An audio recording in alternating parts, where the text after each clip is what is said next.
होया लोकसभा चुनाव पर भारतीय जनता पार्टी में तैयारी शुरू हो गई है। यही कड़ी में भारतीय जनता पार्टी के पदाधिकारी मन के आज रायपुर में एकात्म परिसर में बैठक हुई से। ये बैठक में राष्ट्रीय संगठन महामंत्री शिव प्रकाश के संगे संग प्रदेश संगठन महामंत्री पवन साय, प्रदेश भाजपा अध्यक्ष किरण देव और मुख्यमंत्री विष्णुदेव साय समेत वरिष्ठ पदाधिकारी मन शामिल हुए। बैठक के बाद पत्रकार मन से चर्चा करत राष्ट्रीय संगठन महामंत्री शिव प्रकाश बताइन कि आज के बैठक में प्रदेश के 11 से 11 लोकसभा सीट ला जीते पर पार्टी हर रणनीति पर विचार करी से।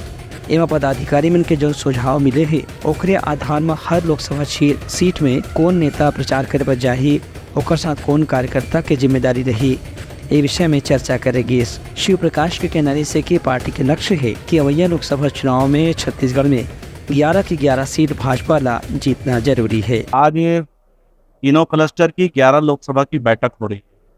आज की बैठक में कार्ययोजना जो तय की गई 11 लोकसभा को लेके उस पर क्रियान्वयन कैसे होगा, जमीनी स्तर पर कैसे काम होगा, उसको लेके चर्चा की जा रही है और मार्गदर्शन प्राप्त होगा। आज की बैठक में राष्ट्रीय सह संगठन मंत्री माननीय शिव प्रकाश जी, प्रदेश के मुखिया माननीय विष्णुदेव साय जी, प्रदेश अध्यक्ष माननीय किरण देव जी का मार्गदर्शन प्राप्त होगा। राष्ट्रीय नेताओं का आगमन जो हो रहा है उसकी योजना तय की गई है और 15 तारीख के बाद उस पर कार्यवाही चालू होगी। कहाँ कहाँ जाना है, कौन कौन से नेता आएंगे, कौन कौन से लोकसभा में जाएंगे, इनकी योजना तय हो जाएगी। Bureau report, Telangana news.